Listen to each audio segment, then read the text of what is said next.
You're listening to Turn Your Heart.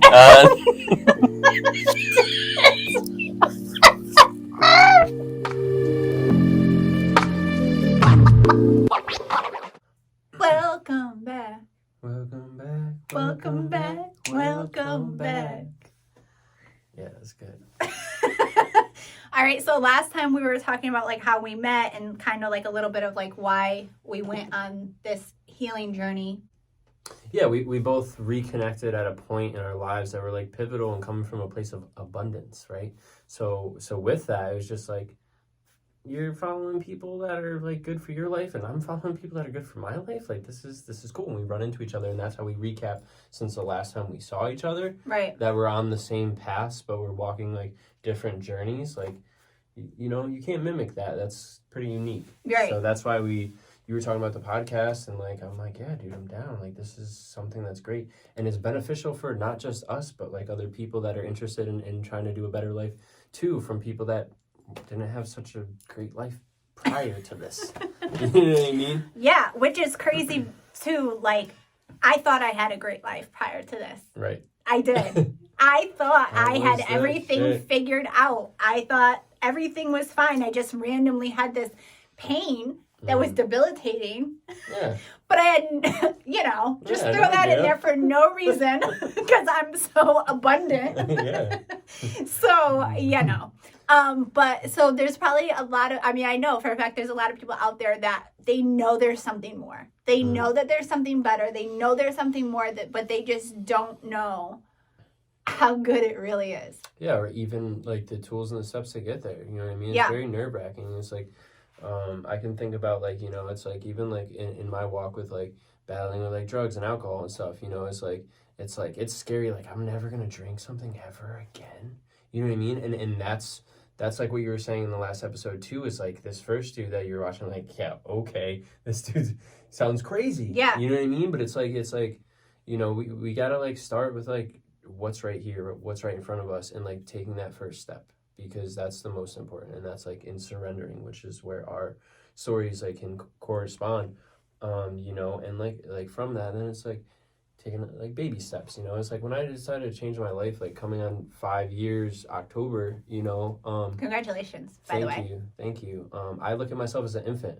Like I'm only gonna be 5 years old. Yeah. You know what I mean? And that humility and that keeps me grounded in like, I don't know what I'm doing. Show me what to do. I am receptive to whatever life's willing to teach me, whatever I can like gain and learn from knowledge and wisdom. And the cool thing about wisdom is like it's like when knowledge is applied, it's like putting that action behind it. And like with that, it's like excuse me. But yeah, it's just I have a question for you. What's that? Because I just made a connection in my brain. I want to see if you can connect with this. Brain connections, okay. So you're saying how it's scary to quit drinking or quit, using substances because do you think, okay, so my identity got wrapped around my pain. That was me. If you knew me, you knew I had chronic pain. Right. And so it became my identity. And it became my excuse for not being able to do things. Right. And get invited places or go to do things. I'm like, I can't my back. It was so like, do you think you identified yourself with that you minus alcohol was like, how you couldn't even see that? Totally. And then I see that in a lot of different things too. You know what I mean? It's like your identity, it's like you can wrap it around your career, you can wrap it around this, you can wrap it around that. And all you're doing is you're putting yourself into this little box. So like, yeah, for me with drugs and alcohol, it's like, yeah, I'm not going on a hike or doing something that's good for me unless there's alcohol or drugs involved. You know what I mean? And like to see a life of like, the thing is with alcohol and drugs too is like, you get liquid courage, right? It's like, oh yeah, now I could dance at the club. But you see, I'm not on drugs or alcohol right now and I'm dancing. You know what I mean? But you had that belief that right? You needed it. I couldn't be this person, this best version of me without this substance. Yeah. You know what I mean? Because that took away the pain, that took away the feelings of life and how hard it is, right? And like in that time, that was true for me. But it's like the fraudness behind it, it makes me cringe now, because it's like today I am all those things I was that I needed drugs and alcohol to do, but now I'm clear and I'm like concise and like I remember everything Right. and I enjoy it, and it's such a it's a high in its own, you know what I mean? But it's true. It's authentic to myself, which is like something I could stand behind. You know, when you're living that fraud life, it's like you're not just fraud there, you're a fraud in every aspect of your life. You know what I mean? For instance, you know, I remember like talking about when I was at the bar, oh, I'm gonna travel to this country and I'm gonna do this, I'm gonna do this. I didn't do any of those things I said. Half the plans that I made that night when I was drinking, the next morning I'm like, I made excuses not to do any of them. Right. You know what I mean? Why? Because I didn't want to face somebody unless I wasn't drinking or whatever the case may be, you know? And like today, I've traveled to multiple countries and I've done a lot of the things that I said I was going to do then, and I'm doing it now. You know what I mean? It's like, and that's the testimony that it's like, you know, if you put your mind towards something and you don't like live in excuse and just in a place of lack, and like, you know, you find this love for yourself. That's like a lot of what it is with like drugs and alcohol. You don't, I like to say it like this, is like 99% of the problem isn't the drugs and alcohol. The 99% of the problem is you. Right. 1% is the drugs and alcohol, and that's just like the coping mechanism to deal with all the other shit and all the other baggage that are going on with it. Mm-hmm. Samantha. Yes. Can you explain more about how your identity was wrapped around this chronic pain that started occurring when you were 25? Yeah. So I didn't know what I was doing because I didn't know that I had any control over anything, like as far as my brain and what I was telling myself. So it's kind of like goes back to like whatever the doctor said you just ran with. And so I knew I wasn't going to opt for the surgery right away, but I fully believed that I was also going to be in pain my whole life. You know, so I bought into the belief that I was just going to be in pain for my whole life. And when you see on the x-ray that there is a fracture in your spine, you know, and you could see that the discs are, I have a 50% slippage, you're like, well, then that makes sense. Right. It confirmed the belief that, like, of course, if you have a fracture in your spine and it's 50% slipped, well, yeah, you're going to be in pain. Right. Forever? Okay. You know, so I just fully bought into the belief and didn't know, like, anything else. I just ran with it. So did that limit you in doing, like, other extracurriculars that you wanted to do? It limited me in everything. In every aspect. Because, you know, I don't know if you've ever broken a bone before, or if you've ever gotten hurt, and you're in this pain that it's starting to subside and it's starting to go away, and you're feeling better. That didn't happen. So I'm waking up every morning in pain. Right. So what is my day going to look like? Right. I'm going to sleep every day in pain. Right. Well, how's my sleep going to be? Right. Like every waking moment, I was in pain. Like I look at old pictures and like I look great on the outside as far as happy and enjoying myself, but in the inside, I was screaming because I was in so much pain, but I was trying to fight and resist it. And I think like the biggest thing was, number one, I believed what they told me. And number two, I was so mad at my body for letting me down. I'm like, how can you do this? Right. We eat healthy. Right. We work out. How? Like, how are you doing this to me? Which is the worst thing I can tell myself, because now my body, you know, the brain and body need to be cohesive and they're one unit. So if my mind, which is the operator, is telling my body, you let us down. Right. What's the body going to do? Let you down. Yeah. You know? And so when that happens over and over again, I'm programming myself to be in this state. And I had no idea I was doing that. Right. Because it was the repetition. Yeah. You hear it so many times, and now you start saying it, and now you're saying it to yourself, and every single time you're feeling the pain, you're acknowledging it. So it's like, oh, we're doing the right thing. Right. Because she's acknowledging us. Right. So it's like, and I can look into that too. It's like I'm training for this marathon, right? And like I just got a shin splint recently. Now, because of that, I'm not, like I'm doing stretches and I'm icing and stuff, but it's like now that I'm not continuing to do that, like continuing to run, like I took a step back, I'm finding other parts of my body like getting tighter and stuff because I'm telling myself, oh, I can't run, I can't do this.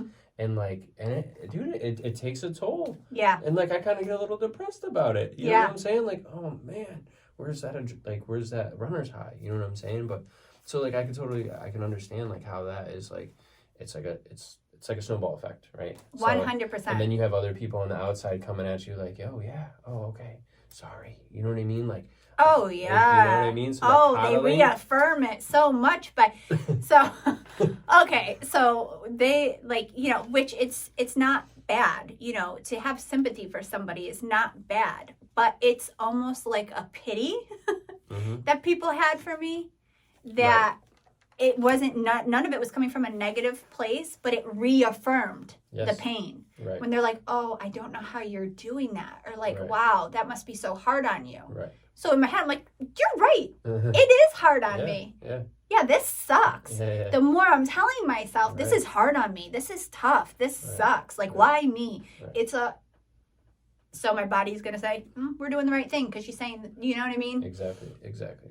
So I had no idea how powerful the words are that we tell each other until I went to, are you familiar with neuroplasticity at all or anything like that? So I found a therapist that specialized in that. And this was when I was first starting to see how true is it that your mind can control your body, Right. Right. And so she hooked me up to this pulse ox monitor, and she had her computer, and certain words would raise my stress levels.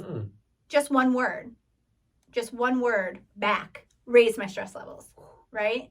So then there's a flip side to that, though. So it's not all bad. The good side is my favorite animal is elephants. So when she said the word elephant, my mind goes to elephant, and now it's cool. It's good, right? So when I saw that with my own eyes, because I've been told I'm type A, and I am. Type A what?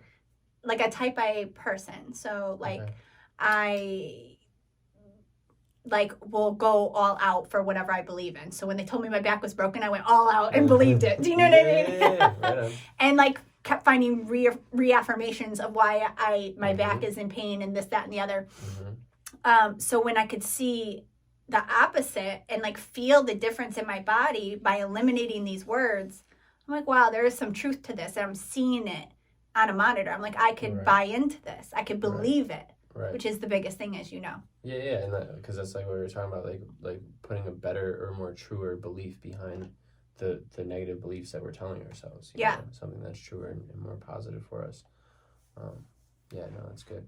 I mean, I can relate to that in so much too. It's even so neuroplasticity, right? When I heard that word, I was like, this is a big word. Like, I like this. And it was when I was in rehab, and they're like, yeah, somebody that uses drugs and alcohol, they start to regain their neuroplasticity 18 months to 2 years. And I'm like, okay, all I gotta do is get to 18 months to 2 years. That we'll be thinking differently. You know what I mean? And with that, it pushed me. You know what I mean? And it also made me look into more studies of how, when we're in school, they would tell us oh, if you use drugs and certain things, you're not gonna you can't regain your certain brain cells, which was false. Right. Because the study that they did on that was keeping mice in the same environment over and over again.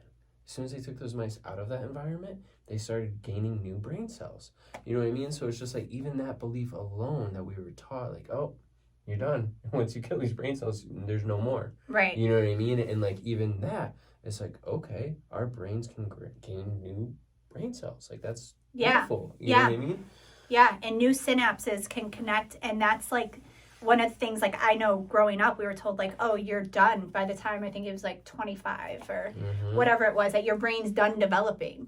When now they know that that's not true at all. You could regain new synapses. Neurons are dying all the time. So so for example, the way that this works is the less I put attention on pain, well, now those old neurons are going to start dying because my attention's not there. So where your attention goes, your reality grows. Beautiful.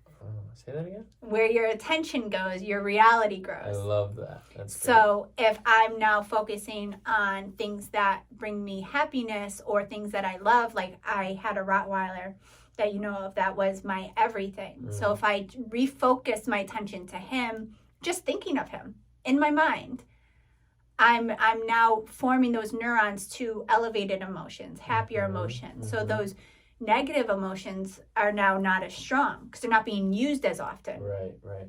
And what's cool about that thought too is like being able to close your eyes and think of like a positive memory from a child, or of like an animal, like a family pet or anything like that, you know what I mean? And being able to come back to that place, it just shows how powerful our brains really are, you know what I mean?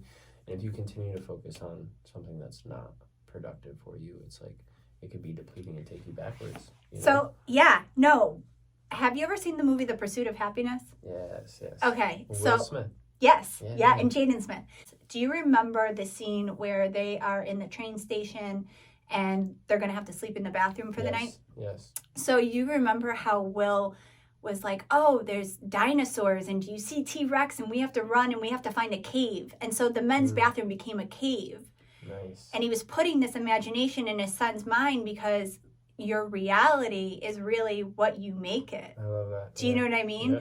And so like his son knows that it's not dinosaurs and it's not a cave, and he knows. But when you have the belief that we're going to make this better and put a positive spin on it, Right. you can feel those emotions. Like, T-Rex. Like, Yeah. there is no T-Rex, but your brain will allow you to feel those emotions. So like I had that brings up a thought in my head of you know, like when you're young and you're a kid and you have a school field trip, right? You're like excited about it. Like you have your clothes ready the day before. You don't know what's gonna happen. You know something good's gonna happen. You know what I mean? You said the clothes ready the day before. Can I tell you something? What? I slept in the clothes that I was gonna wear. I was I'm so committed. jacked. Let's go. I was so jacked.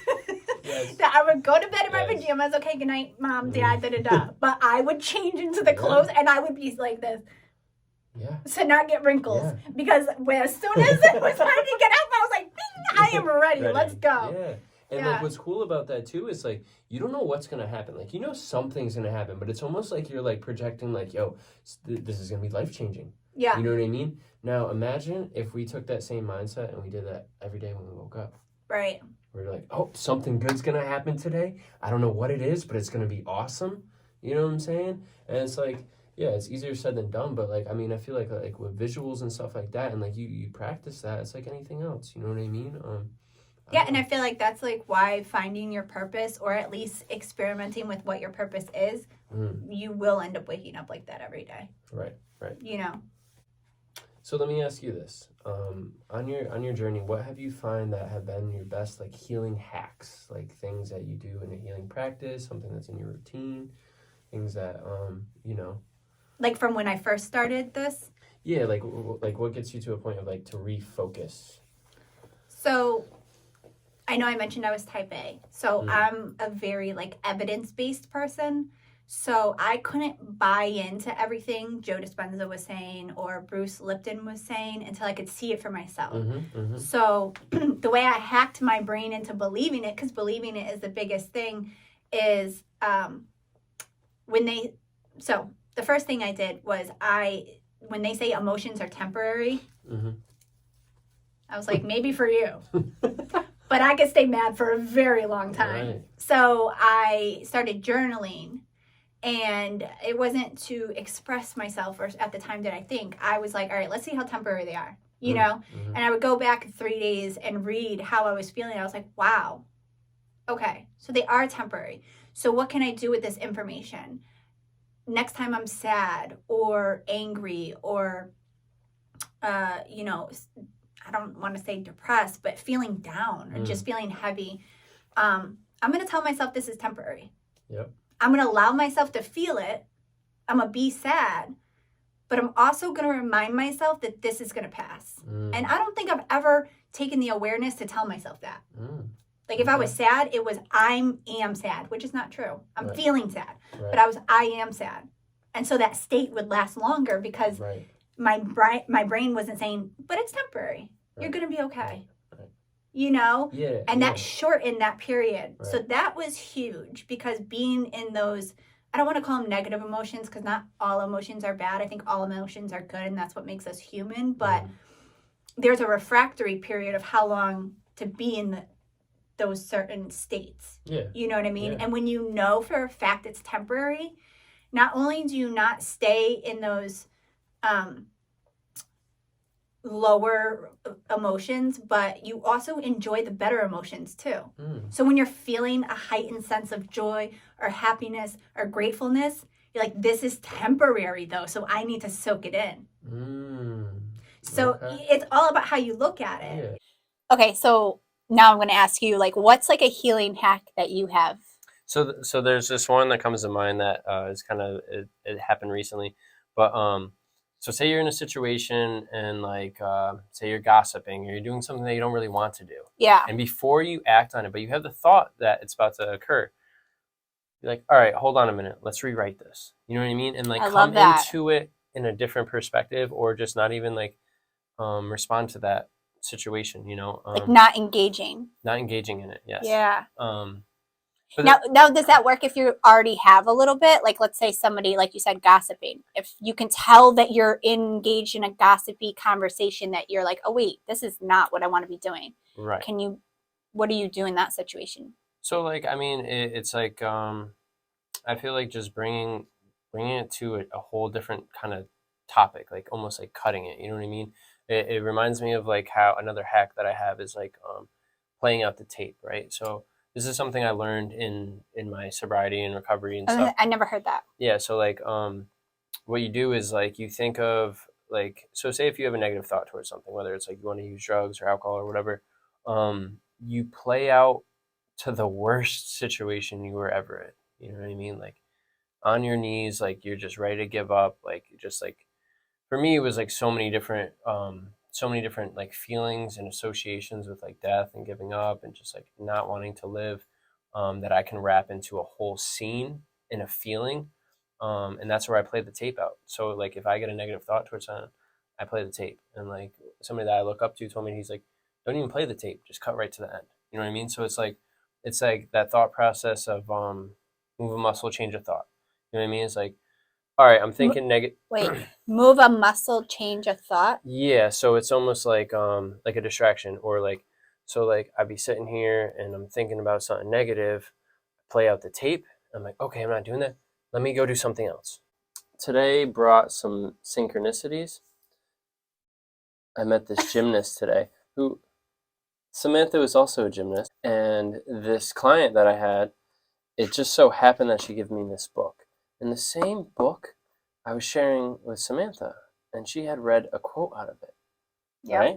Grant Cardone quoted The from same the book that made me say, oh, that's got to be on my reading list. Right. And then I was like, hey, I got this book today, and it's great, and I feel like you should read it.